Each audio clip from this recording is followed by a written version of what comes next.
Student suicide सिर्फ पढ़ाई मुश्किल है की वजह से नहीं कर रहे हैं। इसमें कई चीजों का कॉम्बिनेशन होता है। एकेडमिक प्रेशर और family expectation, fear of failures, loneliness, mental health problems और कभी कभी फाइनेंशियल स्ट्रेस भी। जैसे हाई स्टेक्स एग्जाम का प्रेशर, कुछ बड़े रीजनों में ये शामिल है। नीट, जेईई, यूपीएससी एक्स्ट्रा में लाखों स्टूडेंट कॉम्पीट करते हैं, लेकिन सीट्स बहुत कम होती है। नीट्स में अगर देखा जाए तो 2024 में 24 लाख से ज्यादा स्टूडेंट्स शामिल हुए थे और सक्सेस रेट 5% से भी कम था। इस वजह से स्टूडेंटों को लगता है कि उसका पूरा फ्यूचर एक एग्जाम पर डिपेंड करता है। फेल्यूर का डर, ये भी एक रीजन में से है। कई स्टूडेंट बचपन से सोचते हैं कि इंजीनियर बनना है, डॉक्टर बनना है, टॉप रैंक लाना है, और जब रिजल्ट एक्सपेक्टेड नहीं आता तो कई स्टूडेंट इसे अपनी वैल्यू से जोड़ लेते हैं और उन्हें लगता है कि वो खुद फेल हो गए, सिर्फ एग्जाम नहीं।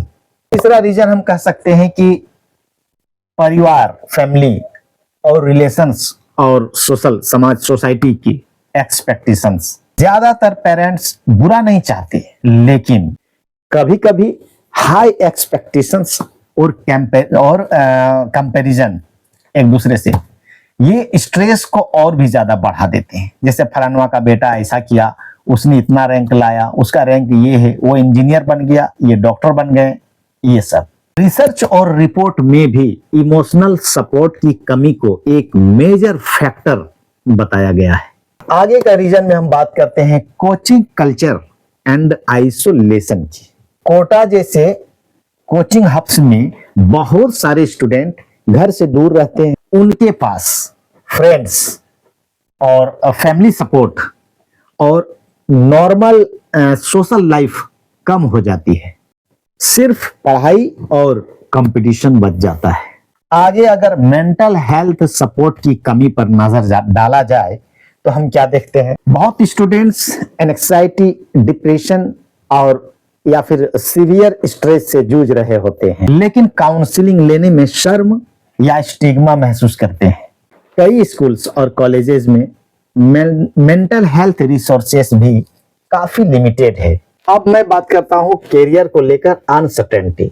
आज कंपटीशन सिर्फ एग्जाम क्लियर करने तक नहीं है, स्टूडेंट्स को फ्यूचर जॉब्स, इनकम और कैरियर स्टेबिलिटी की भी टेंशन रहती है। कैरियर गाइडेंस की कमी स्ट्रेस को और बढ़ा देती है। सबसे इंपॉर्टेंट बात, सुसाइड का रीजन एक एग्जाम या एक रिजल्ट केवल नहीं होता। यूजुअली कई प्रॉब्लम्स एक साथ जमा हो जाता है।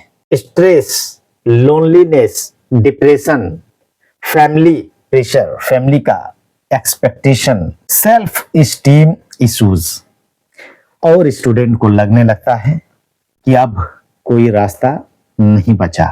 इंडिया में स्टूडेंट सुसाइड पिछले डिकेड में काफी बढ़े, जिसे एक्सपर्ट्स एक सीरियस मेंटल हेल्थ क्राइसिस मान रहे हैं। देखो भाई, प्रॉब्लम सिर्फ नीट या जॉब्स नहीं है। प्रॉब्लम यह है कि हमारा एजुकेशन सिस्टम और सोसाइटी मिलकर एक ऐसा इन्वायरमेंट बना देते हैं जहां ये स्टूडेंट को ऐसा लगने लगता है कि अगर मैं फेल हुआ तो मेरा लाइफ खत्म।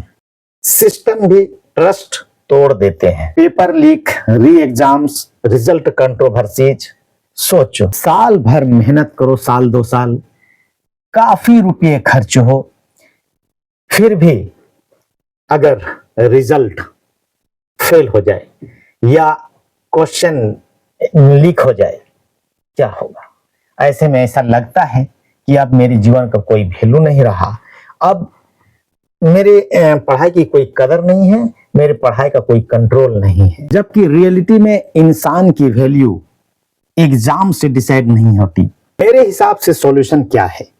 पेरेंट्स को कंपैरिजन बंद करना होगा। स्कूल्स और कॉलेजेस में रियल काउंसलिंग कंपलसरी होनी चाहिए। खासकर कोचिंग हब्स में रियल काउंसलिंग कंपलसरी होनी चाहिए। कैरियर ऑप्शंस को सिर्फ इंजीनियर और डॉक्टर तक लिमिट नहीं रखना चाहिए। स्टूडेंट्स को फेल्यूर हैंडल करना भी सीखना होगा। मेंटल हेल्थ ट्रीटमेंट को नॉर्मल बनाना होगा। तो अंत में यही कहेंगे कि अगर मेरे इस वीडियो को स्टूडेंट्स कैंडिडेट्स देख रहे हैं तो आप भली भांति समझ लें, अपनी कदर समझें, अपनी जीरो वैल्यू को नापना छोड़ दें, अपनी लाइफ को समझें, अपने स्ट्रगल को जारी रखें और कभी सुसाइड के बारे में सोचे भी नहीं। और अभिभावक गार्जियन अगर देख रहे हैं उनसे भी मैं हाथ जोड़ के विनती कर रहा हूं कि अपने बच्चों को प्रेशर ना बनाएं, उनको स्ट्रेस ना दें और कंपैरिजन दूसरे से ना करें, हमेशा उसकी हौसला अफजाई ही करें। धन्यवाद।